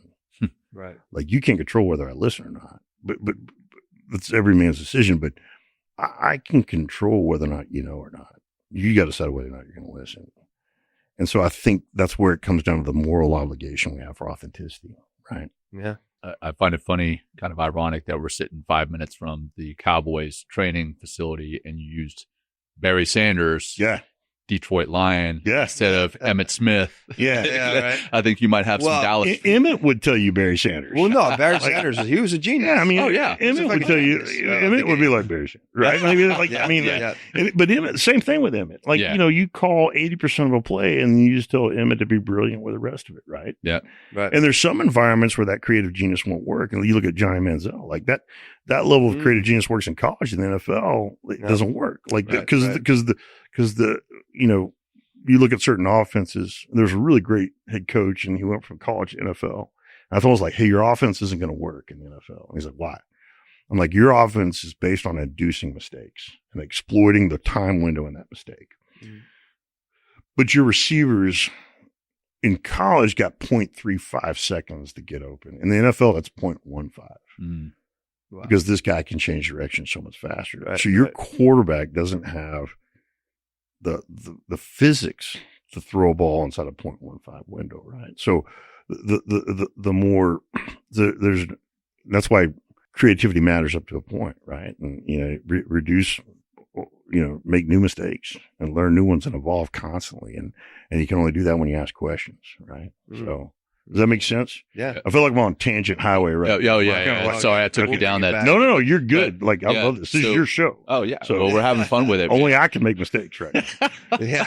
So, we're talking about those pillars of being elite. Yeah. Right? Balance, curiosity, metabolism, intentionalism. Yeah. So we watched a pod with you recently. I guess it probably wasn't too recent, but the intentionalism, I don't think was a piece of it. No. It was originally 4 pillars. Yeah. Well, it's always been there. It's always been those 5. So maybe I just didn't talk about it. All right. Yeah. Well, that you mentioned there, the authenticity, and then I think you said fear makes it vulnerability. Did I pick? No, what I say is authenticity is what you call vulnerability when you're not scared anymore. Okay. So it's I'm from Arkansas, so I could be using several words wrong right now. Yeah, okay. Correct, right? That's so what for me, authenticity is, vulnerability feels vulnerable. Right? Yeah. But when you crave authenticity and the advantage that comes with authenticity, vulnerability it's not as scary anymore. We have to lean into it in order to. Yeah. So that's why I say, authenticity is what you call vulnerability when you're not scared anymore. Is because you're just so, you understand the advantage of authenticity. Exactly. So the advantage trumps the apprehension. Right. Well, how do you get to that understanding? Because so many people reps and such. It all comes down to reps, man. Right. All it comes down to reps. Feel like courage too. That's part of it too. Like, how do you get good at pull-ups? Like, do pull-ups. Yep. How do you get a running? You run. One of our instructors one time, man, on a Friday, he's like, all right, I know some of you guys are struggling with pull-ups. Why don't you guys come in on Saturday? So, because you don't come in on the weekends and buds. We come in on Saturday, we're like, oh man, we're going to get all this. We're going to get the gouge, man. We're going to get the gouge on how to do better pull-ups. He's like, all right, mount the bar. Do more pull-ups. Exactly. Exposure. Newsflash. Do the thing. Oh, man, I was pissed. There's an awesome, I'm a visual guy, and that's why I love books and movies and songs, because these people know how to say things better than I do. And I remember I was on deployment. Remember, we're all reading Gates of Fire by Stephen Pressfield. Oh, yeah. Similar. If you're an operator, you've read Gates of Fire, right? Oh, yeah. And you've given it away to a lot of people. Well, I know. I'm very familiar with his Turning Pro. Yeah. The War. Yeah. He's incredible. He's incredible. Yeah. But, I remember we were deploying and we were in Diego Garcia because we were going for PACOM CENTCOM. And I read the scene in Gates of Fire where Queen Gorgo, Leonidas, and Lady Perle were there. And King Leonidas articulates to the lady, so he chose her husband and her son to be part of the 300, and he pulled her aside to explain it to her. And I get choked up when I think about this. And I didn't know how to tell my bride how brave she was. I couldn't. I didn't know how to say that. She has her child, and I'm deploying, and we know what I'm deploying into. And I just marvel at her. And, in the scene, he goes, do you wonder why everyone fears the Spartans? And his queen and Lady Perle don't say anything. Is it because we're the only professional soldiers? And he goes, it's not what it is. It's because of our valor in combat. And he goes, not what it is. He looks, he goes, what makes Sparta different is our women. Because when we fall, all of Greece will look to our women. And if our women stand, Greece will stand. And if our women fall, Greece will fall. It's the courage of our women that makes Spartan men great. And I read that to my wife because I didn't know. Obviously, I got to be around people who get what I don't know how to say until I figure it out, or I don't want to say it anymore. And so, there's a Miles Teller's a really, really gifted actor. And there's a movie he's in where he talks, it's a boxer who broke his neck and he came back. It's a really great movie that I can't remember the name of right now, but there's a scene where he's getting interviewed by a reporter and she talks about kind of how shady boxing is. And he's like, what's the biggest lie you ever told? And he goes, it's not that simple. And she goes, why isn't it that simple? He goes, no, that's the lie. The lie is, it's not that simple. When it is, you just do the thing. The thing they're telling you not to do, that's what you do. You do the thing. Yeah. How do you get more authentic? You be authentic, man. Like, right. Well, I think you need to go through that. The authenticity can come with a lot of embarrassment, a lot of you need, that's part of the rep. That's part of, we had Jocko on, he was talking about exposure. Yeah. You got to see your greatest fear and not watch it not happen. Like you fear rejection. And so you share the thing you think someone's going to reject you and they go, and they're still there. You're like, oh. Yeah, exactly. Not only did they not reject me, like money's always been a little bit of a struggle for me because I didn't have it when I was growing up, and I watched it ruin a lot of people. And I raised some capital when I first started my company, and every guy that I had talked to, they all looked at me and go, hey, I don't understand your business, but I understand you. I'm investing in you. And every time they said that, I had this impulse to share my personal finances with them. And I was like, well, don't do that. Like, they're going to reject you if they say that. Right? So I didn't. And so it was about 6 months, almost a year. And I finally asked them all to go to breakfast. And I laid these folders down on the table. And they're like, what's that? I'm like, that's my personal financial statement. And they go, why are you showing this to us? I'm like, well, because everyone you said you're investing in me and not our company. And when you said that, I wanted to show you my finances, but then I was scared because, I thought we needed the capital and so, but what it's done is it's kept me from asking you for your wisdom and your experience and insights. And I crave that more than anything else. And I just don't like making decisions out of fear. So here I am, and so they're all flipping through it and it was agonizing. Like they're like going, yeah. I was like, oh. And one guy's like, what's the BAM? Like the BAM's a big ass mistake. So the lesson of the big one is don't buy a big truck after a good month, buy it after a good year. So I just started atoning for these mistakes that I thought were catastrophic and horrific and no one ever made before in their lives. And then one of them kind of looked at me and so one of them sitting on the corner. I can see it happening right now. He goes, Clint, I've invested in a lot of companies, a lot. He goes, I own a lot of companies. I've never had a CEO voluntarily show me his personal finances. And the guy that goes, especially something that looks like this. And I'm like, right. Oh, I'm not trying to set any records or anything here, man, but I just don't want fear to be between you and me. And then one of the other guys goes, hey, did I ever tell you about the time I lost $3 million of my boss's money? And then around the table, all those men started showing me, and I just feel myself going like, oh, and they're like, hey, why would you think we were perfect in the first place? Right. And none of them, I mean, all of them that wasn't a key to the conversation. Like every one of those men is very free of their mistakes in the past. It was me getting out of my own way. Right. And, knowing I'm surrounded by men that are men too, man. And it was a pivot point for me and so I promise you, I mean, people who are watching this, like there's something you don't want to tell someone you love because you think they're going to reject you. And I can't say they won't, but I will tell you if they're who you think they are, they won't. Yeah. And you get to watch them prove it to you.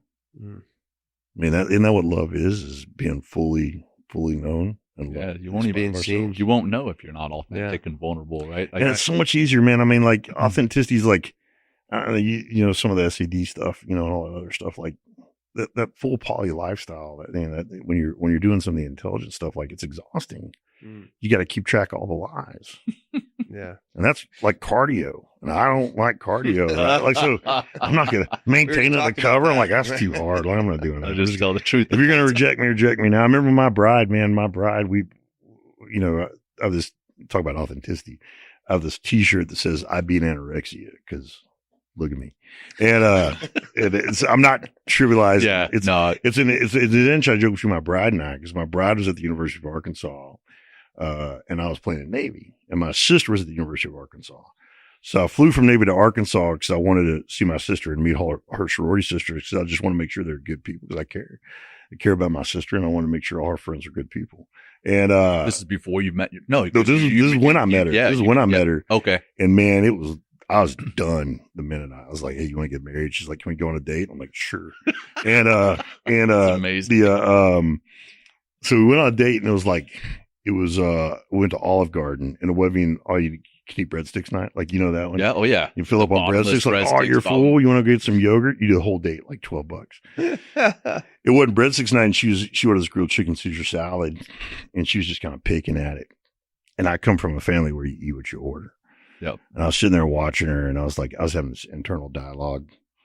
And this guy's like saying, like, don't say anything, don't say anything, don't say anything. But I was born in Arkansas. So this guy's like, yeah, man, throw it out there, buddy. See what happens, right? So I remember just turning and looking at her and just going, hey, I really like you. And I think you could really like me. And I think we'd have something amazing here. But if you don't strap on the feedback, we're going to have some issues. That was $9.89. I'm not taking a salad home, mate. I went this whole rant. Oh, you eat what you order. What I didn't know at the time is my bride was knee deep in the throes of anorexia. Oh, man, it had her. And and its hooks and claws are deep, and she just kind of bought it. And everyone in her life that loved her was just yelling at her like, no, just be you. You're beautiful. And I didn't cure her, but I'm part of the choir. Yeah. And I did not save her, but I'm part of the symphony. And here's why that's so important, man. I've got 3 daughters. Yeah. And if anything, the world's harder now than it was then. The pressures my daughters face to look and be and do are extraordinary. And an eating disorder, the numbers tell me an eating disorder is going to come to my house, either on my girls or one of their friends. And I'm okay with it, because I know what my bride's going to do. Mm-hmm. My bride's going to go, hey, babe, I'm going to go talk to the girls. And I'll go, do you want me to come? She'll go, no, I'll go. And she will roll up her sleeves, and she will share her scars, and she will save them such pain. Because that's what you do when you're brave. Yeah. And right. So I live with an authentic, courageous woman. And because I do, I've got authentic, courageous girls, right? Right. Well, they've also got an authentic, courageous dad. Right, yeah. Right. And you live it. Because it's, you know, and I told, you know, one of the gifts I've always tried to give my daughters is letting them know their dad's not perfect, right? And because my dad died when I was young, and then I made him perfect, and then I chased him. Oh, wow.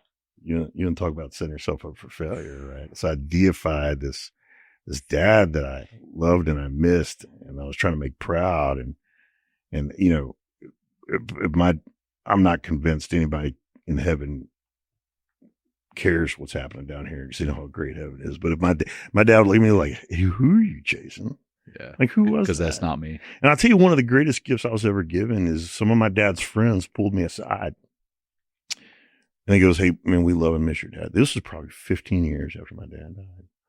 And they're like, listen, we love your dad. We miss him too. But who do you think your dad was? And I listed all these things that my dad was. And they go, yeah, he was. But he was also this. And they introduced me to the humanity, the fallibility and that made my dad human. Right. Right.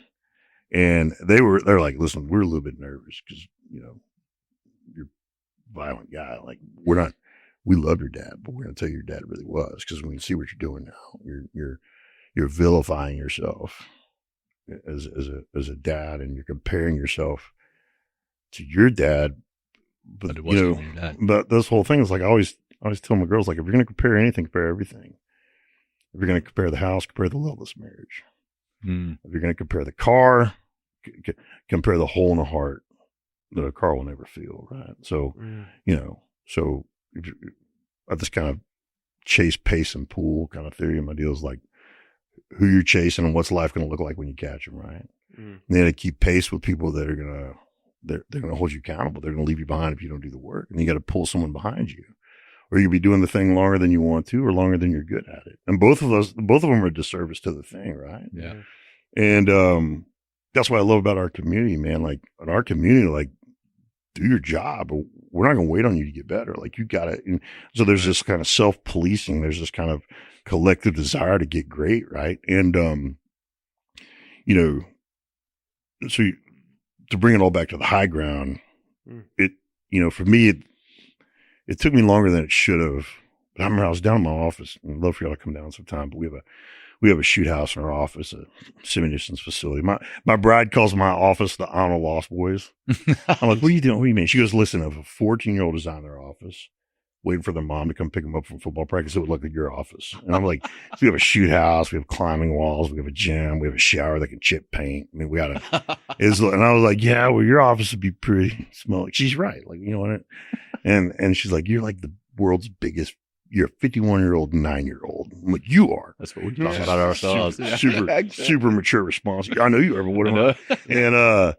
And the way you always get to the high ground, I was just having a really hard day. And the way I see it is there's a difference between being here and being home. Here's geography. Home is knowing why you're here. That's why so many of us can feel more at home over there than here, right? And I remember being down at the office and I was just coming to grips with just how I wasn't the husband and daddy and friend and boss, teammate that I wanted to be. And I kind of came to it because like I'm here, but I'm not home. And so I was looking at the door 3 to our shoot house and I'm a visual guy. I'm like, okay, everyone I love, everyone that needs me is home, and home is on the other side of that door and I'm here. So how do I get through that door? And then C4. C4 is amazing, man. C4, you can cook with it. You can blow stuff up with it. C4 is incredible. But for me, C4 became an acrostic. I think that's what you call it. And for me, C4 instantly became career, compete, contribute, and catalyst. And what I realized in that moment, and this all happened really quickly, I think it was the culmination of some deep dives and conversations or whatever. What I realized in my mid-30s was my career, while I was on the ball field and the battlefield, was competing, contributing, and catalyst. Yeah. So all of a sudden, many of us are victim to that. I was burdening the boardroom with providing the satisfaction that only all 4 of those things could do, right? So I've got about 18 months, almost 2 years of a daily checklist that was C. Hey, career. And it's ones and zeros because I'm either too harsh or too generous. There's no letter grade. Hey, career. Did I go to work? You can't have a good day unless you go, right? 1 or 0.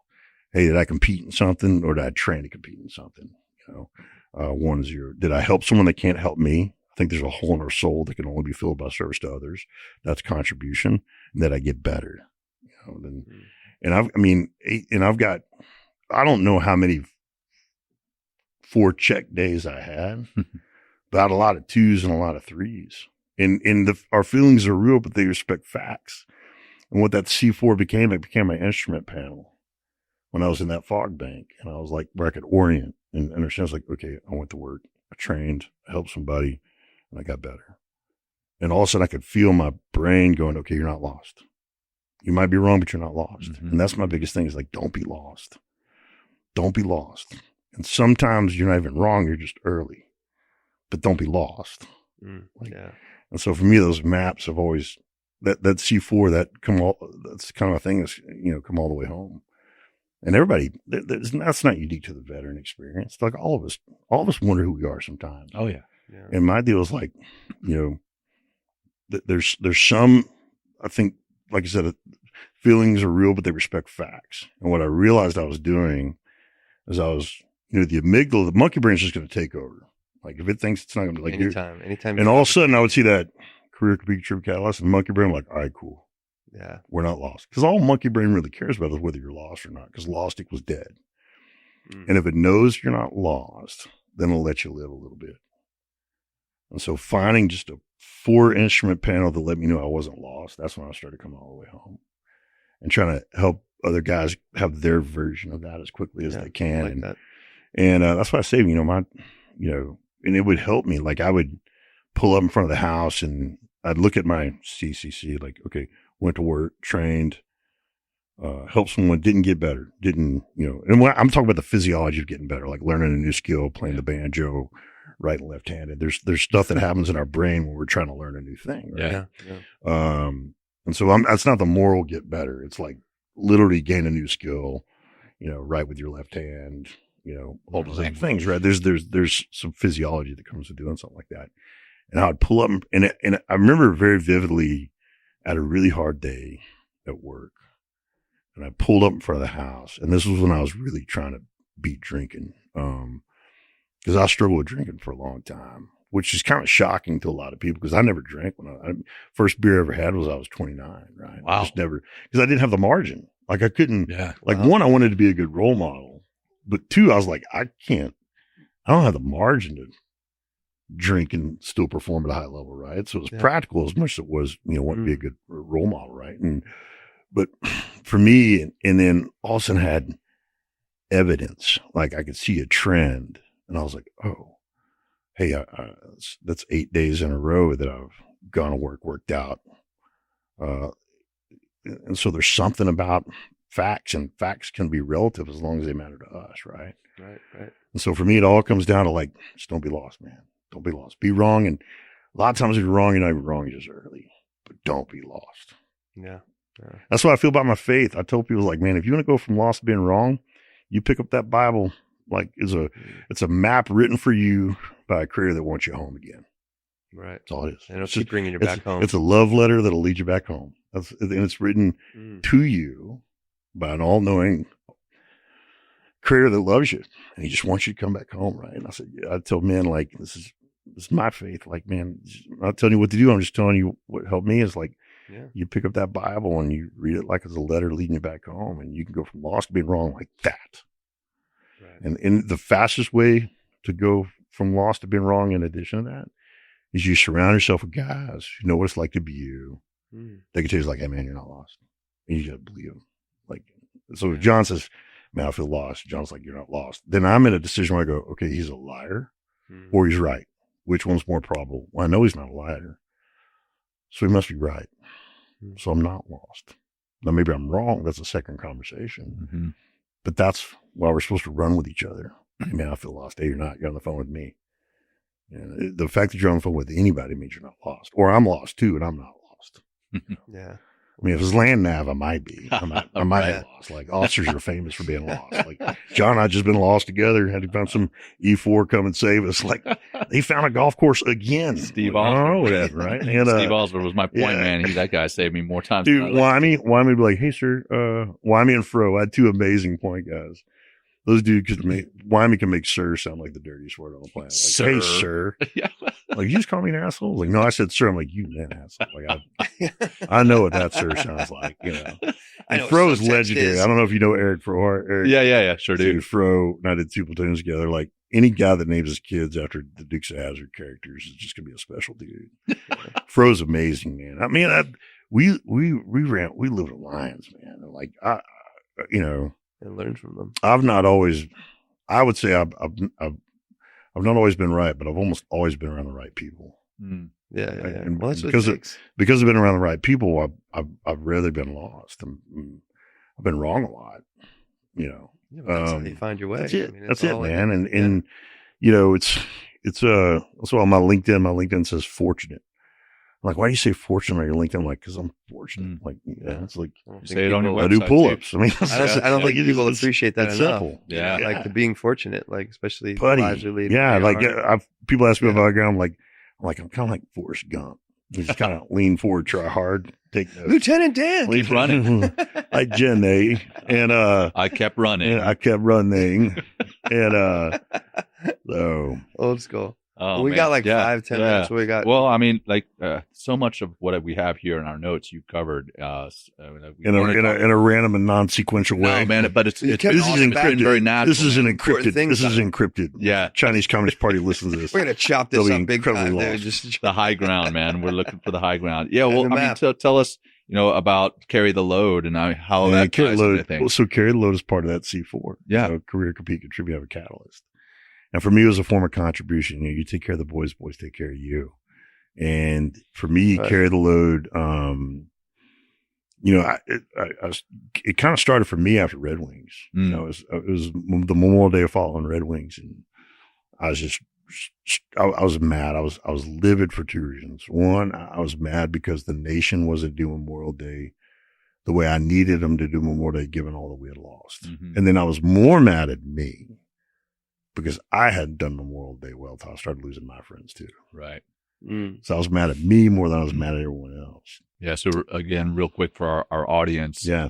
June 28th, 2005. That's Operation Red Wings. We lost 3 SEALs on the ground, another 8 SEALs in a helicopter, along with 8 Army Night Stalkers. Total loss of life, 19 men. Like instantly. So.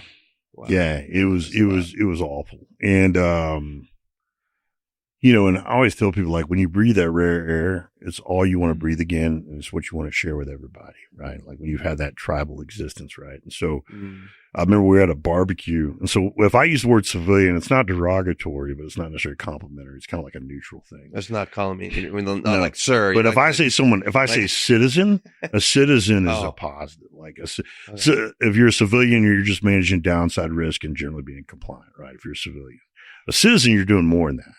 You're pouring in a community. You're doing more than you have to for folks you don't know, right? So, so I was at some friend's house, and there's great American citizens they hadn't served, and it's a really affluent part of town. And I was just, and my bride came up to me and she said, "Hey, you're scaring everybody."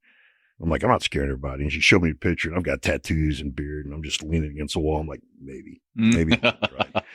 And she pulled me to the side of the house. She put her hands on my shoulders. She goes, "Listen, I love you. And I miss them too. And I know you miss this." And she just gestured to the weekend. And she goes, "But I've never seen you not do something about things that bother you. So do something or get over it." Wow. And I mean, we've been together since my second class. I can see why you married this woman. Yeah, she's smoking hot too. There you go. I got to tell you something about smoking hot, and we coming back. Yeah. Like, so I met my wife at SEAL Team 10. Oh yeah. She was the PA. That's dangerous. Yeah. Oh yeah. We had Afghanistan romance, but when I first got there, I was writing down little attributes of everybody, like, okay, bald, tall, like, and Becca walks in. I'm like, smoking hot. Smoking hot. Ricky Bobby. Yeah. So she grabs you by the shoulders. Yeah. And so I went home and I put a pound in my pack for every person that I'd lost. And I just kind of started going. I mean, in Coleman says it really well. Good pain pushes out bad pain. Right. And, that's interesting. And so so I just was going, and and so I can remember this vividly. There's a place here in Dallas called White Rock Lake, and there's this beautiful kind of 10-mile circuit, and I was just going around it, and it was hot and it hurt, and I needed that because like Coleman says, good pain pushes out bad pain. And, Chris Kyle said that to me too before he lost him. Yeah. And, I came around the corner, and there's this kind of World War II gentleman. I could just tell. These are like ramrod straight, this military bearing that you have when you save the world and you know it. And I revere that generation, right? Yeah. And they're imperfect just like the rest of us because their name's not Jesus either, but they're a pretty remarkable generation. And I was going to say something to him as I got close to him. But as I got close to him, he actually said something to me first. And I pulled my headphones out. And he said, "Son." I said, "Yes, sir." He goes, "Who are you carrying?" Wow. He knew. I shared a name with him that was on my mind, and he didn't even say anything. He just kind of knew. And so I would do that, every Memorial Day. I just put on my pack, and sometimes it started midnight. And I tell people, like, Memorial Day is midnight, Monday through. Right? Sure. And I don't want people to, like, our friends that we miss would have celebrated and had great parties on Memorial Day too. But they would have remembered why you're doing it. So it's not about mourning though, but it's about celebrating and remembering, right? And I would just go, and I'd go, 40, 50 miles and call my wife, and she'd come pick me up. And so what happened is these great American citizens, and they were like, "Hey, can I walk with you?" Another Forrest Gump moment. And I didn't, I didn't thought about that till just now, but I didn't really want to at first because I thought I craved solitude, but I didn't. I craved sincerity, not solitude. And, right, there you go. And so they would start, and they would tell me about their uncle, and I just fell in love. And And so I was like, "Hey, who are you carrying? Who are you carrying?" And so it turned into this. And I remember calling Stephen Holly, and they going, "Hey, I want to do this. Will you do this with me?" And so we did the first carry the load, and it was down here at White Rock Lake. It was a 20-hour and 11-minute walk around White Rock Lake, and it was awesome. And it was like, Holly comes from a big family, so it was a week before. like 48 people had signed up and 30 of them related to Steven. And, but then like 800 people showed up and I was shocked. It wasn't even the end of that Memorial Day where people are coming up to me. Great American says, go, hey, I've already called my friends. Where are we doing this next year? Yeah. And so the following year we did it down at this place called Reverchon Park. But what we also did is we walked to Dallas from the cemetery of West Point. Wow. And that's what Coleman did. So Coleman, we rented this 36 Dallas to West Point, fucking New York. So so every 5 miles so beginning of the month of May, and every 5 miles we'd walk 24/7, and every 5 miles you'd walk with a family if somebody lost somebody. And who you're carrying, and they tell you, and you tell them.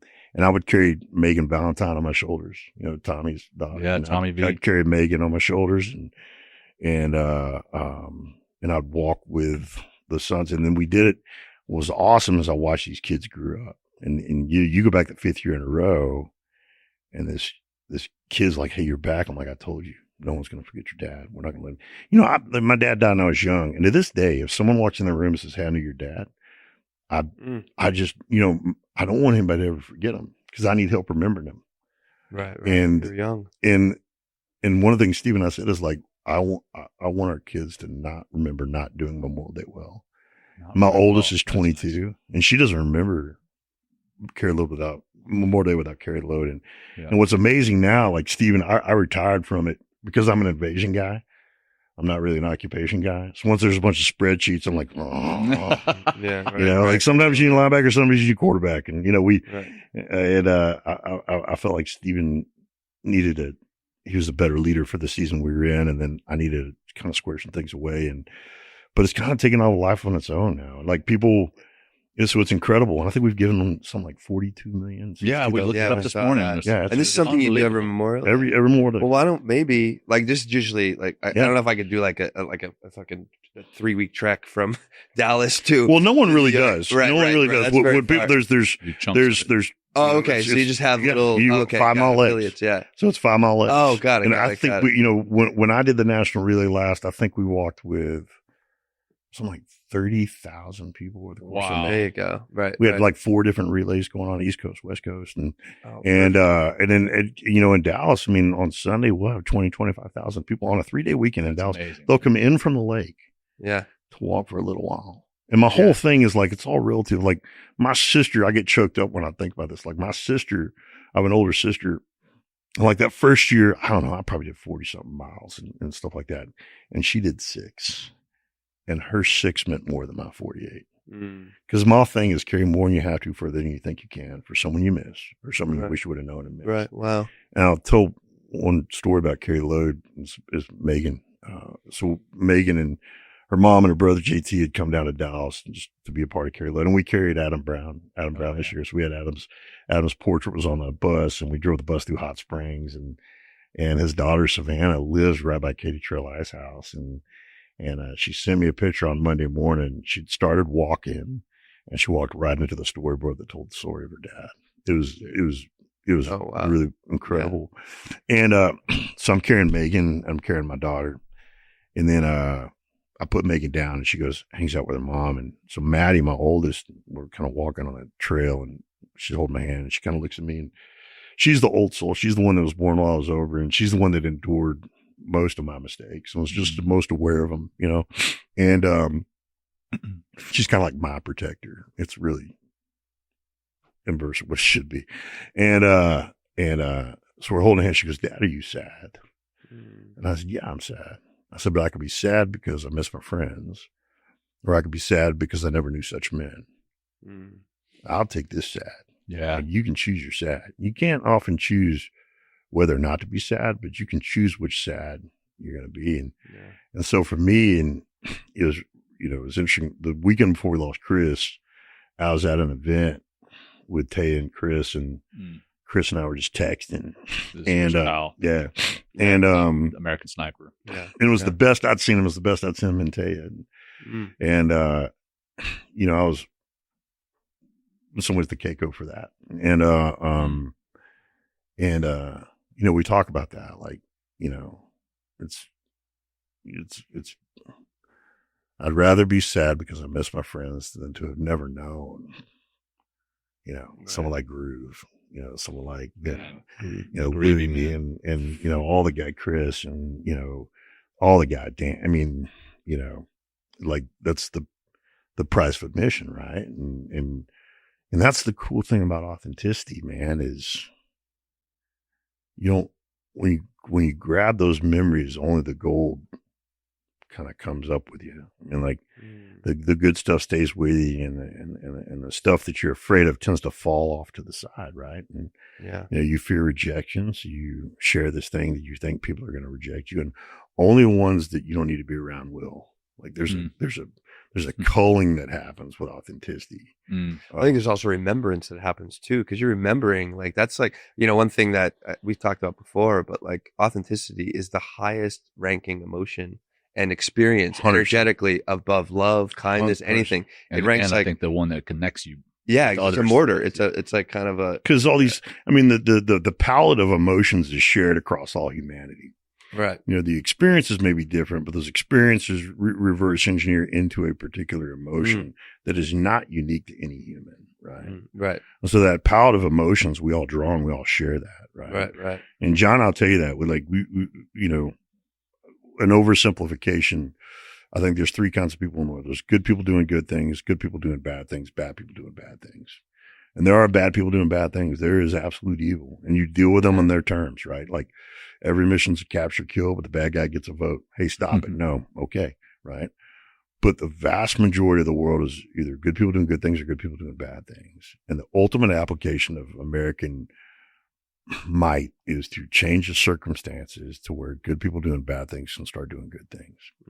And I would tell you, there's not a lot of evil people in the world. Most people are good. Most people are good people doing it. Of course. And even though, I think, good people doing bad things because they're scared, quelled, coerced, or uninformed, and you alter those circumstances. But most people are good. And there's a lot to be hopeful about, right? Amen. And authenticity is what allows you to have that conversation. Right. And really see the person who you see it. You deal with the shakes and some of these other things. Oh, yeah. And all of a sudden you see the way they treat their kid. And are you a father too? And the minute, there's a total language barrier, total culture barrier. But all of a sudden you're seeing a guy love his daughter and he knows you have a daughter too. And now you're having a different conversation. Yeah. Right. Yeah. And true. so I think the palette of human emotions is shared across all humanity, and authenticity allows us to kind of create those bridges where we didn't think there were any. Yeah. I agree. And preserve bridges that we thought were going to blow up once we told everybody the truth. Like, hey, man, here's what you don't know about me. And we're like, oh, really? One, I did know.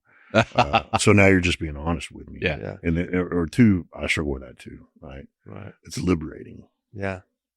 I thought one thing I thought to be close. You mentioned like a gun versus a weapon. Yeah. I love to hear your weapon. What would be your weapon of choice, if you would? Doesn't have to be different. No, but I like the map. But I think what came to first? Did something come to mind? Yeah, it sure did. Yes, my heart. Yeah. Okay. Yeah, my heart. I think, and it comes to authenticity and vulnerability. Yeah. If I am connected with my fellow man, woman, fellow warrior next to me, like you were talking about your bride, my bride is that warrior. Holy cow! Yeah. And if I'm connected with that, then there's nothing that can stop us. Yeah. I always feel like, hey, the boys know you don't know. Oh yeah. The boys know you don't know. You're like an ensign, Lieutenant JG, whatever, right? So the boys already know you don't know. And when you let them know you don't know, then they just know they can trust you. Yeah. When the boys trust you, they are legendary, right? Yeah. I mean, I would say mine would be kindness. That's the first thing that come up for me is being kind. That's a good one. And that's like, and being also not just kind to others, kind to yourself is where it really starts. Do you think there's a distinction between being kind and being nice? Yes. Huge. Absolutely. Oh my God. Oh yeah. I'll tell you what it is. Right. So I heard this joke, right? You might have heard this. No, go ahead. So there's two different people, right? East Coast, West Coast, right? West Coast people are nice, right? East Coast people are kind, right? If you have a flat tire, right? And you're on the side of the road, you have a flat tire. Someone from the West Coast would drive by. It's like, oh my God, sorry you have a flat tire. That sucks, right? And they'll just drive on. They'll just drive on, right? A kind person like from New York will come and help you fix the tire. Make fun of you the whole time. Make fun of you the whole fucking time. What do you think you're doing? And that's but they make fun of you like, well, you know how to change a goddamn tire. What's wrong with you? As he's changing your fucking tire. I like that. But what would you say the difference between kind and nice? Oh, so I actually use this. And again, this is semantics. Right? Yeah. So no, I mean, it is, I think I mean, a lot of the time, yeah. The kind person is being, or sorry, the nice person is being nice because they're a people pleaser and they just want to be seen as nice. Yeah, totally. The kind person is authentic, right? And they're being that way because that is truly who they are. Yeah. Now, a kind person doesn't have to be nice. I would say that there's times where being nice isn't kind. Exactly. Yeah. Oh yeah. I say love doesn't feel like love sometimes. Yeah, it's fake. Yeah, I don't want to tell people what they fucking want to hear and stuff like that. Like that's. I don't want somebody to tell me that they love me. I don't want bullshit ever. I say nice is a behavior, kind is a state. Yeah, exactly. There you go. Yeah. Exactly. And these aren't right or wrong. These are all just what we've decided is like there's just being nice and being kind. Yeah. You know, tradecraft is about being nice. Yeah. You know, if you're on the tradecraft side of things, you're masterful at being nice. Basically, a spy. I'm being nice so I can ultimately not be very kind. Well, manipulative. Well, nice is almost so that I'm being nice so I can be unkind at the time and place of my choosing. Put a bullet in your head. Right. Right. Allegedly.